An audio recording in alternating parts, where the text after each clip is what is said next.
برخی جنگی شهروندی که حیاتی آسایشته خلق ما را به فاجعه ملی تبدیل داد.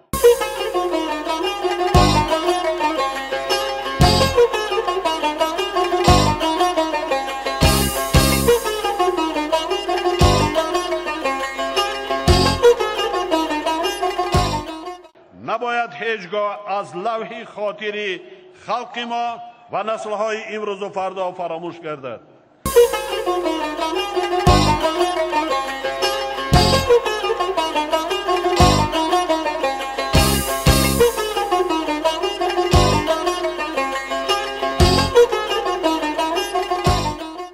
باید همیشه در یاد داشته باشیم که ما سازشنامه صلح را به آسانی به دست نآورده ایم.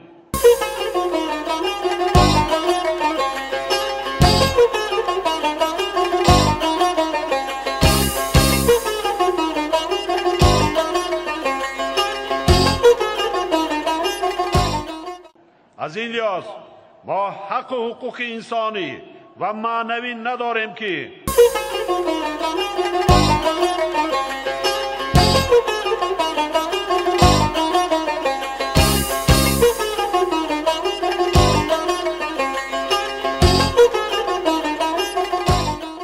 آن روزهای سخت و مدهش جنگی شهروندی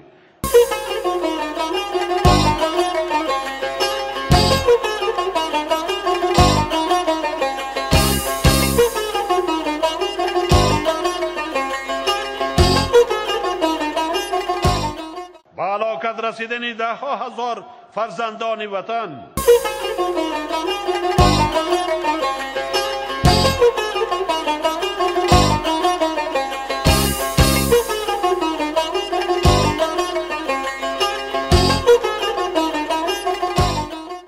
به پدر ماندن هزاران هزار کودکان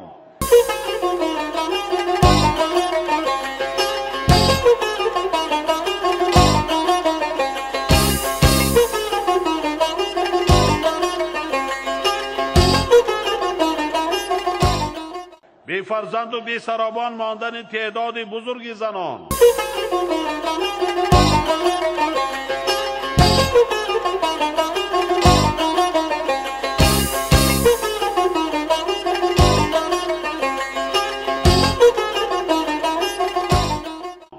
خراب و بلنگار گردیدن صدها هزار بناها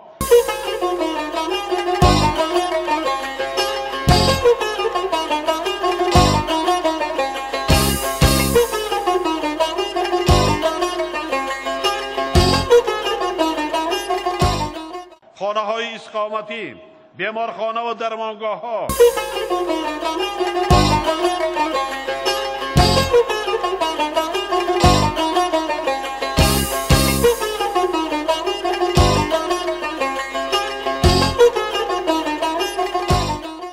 مکتب و کودکستان ها، راه و پل ها و قبرستان های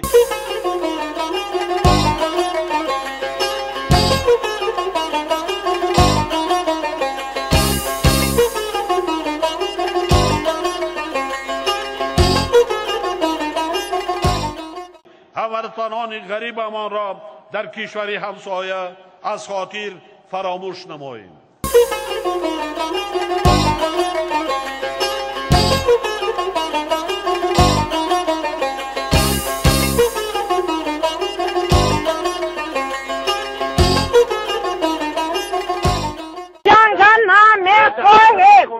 ما جنگ نمیخواهیم. اینجا در خواب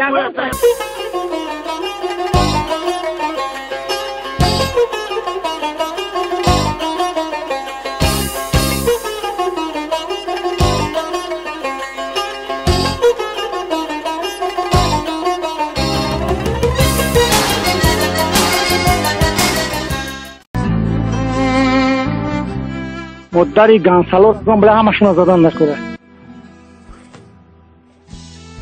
ما مادر به هر دو طرف نه اینکه از بدخشونه آمای کلوب و آمای لنو بوده از هر دو طرف من مادرم.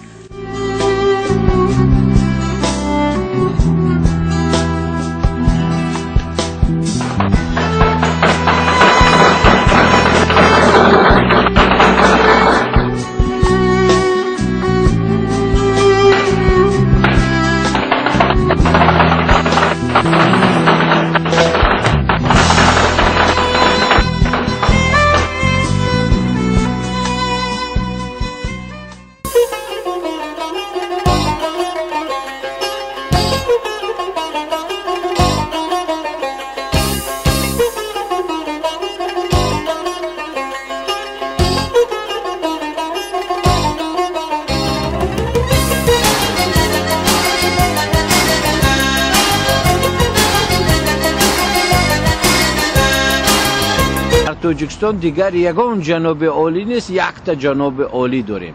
این خودش است. این با ریسپوبلیکا با جمهوری عموما خاص نیست، این منارخی است. یعنی از این جهت این به بها دادن در کار که علاقه پرزیدنت امروزه با شاه برابر میکنند. شبکه‌های تلویزیونی دولتی از واقعیت زندگی زمانوی کاملا دور هستند. کاملا به نظر من در آنجا آنها به تعریف و توصیف محدودیت نمیگذارند. آنها این گونه محدودیت هم ندارند. آنها به ما تنها این محصولات را پیشنهاد میکنند و میخواهند که ما محض در همین موضوع فکر کنیم.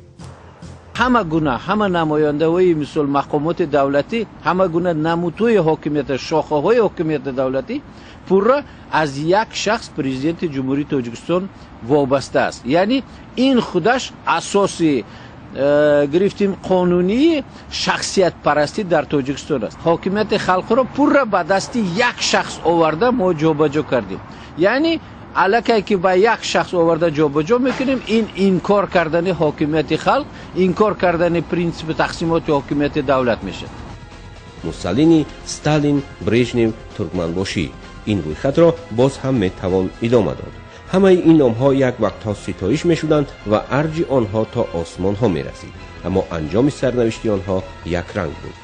بسیاری از تحلیلگران با اشاره به تغییر تفکر مردم تاجیک در عصر 21 میگویند مردم همیشه سوال می‌گذارند که مؤلفان این استراتژی غلط و بنبستی کیها هستند و چرا خود رئیس جمهور که وضع دشوار کشور را بهتر از همه می‌داند این همه تعریف و توصیف را زیر سوال نمیبرد.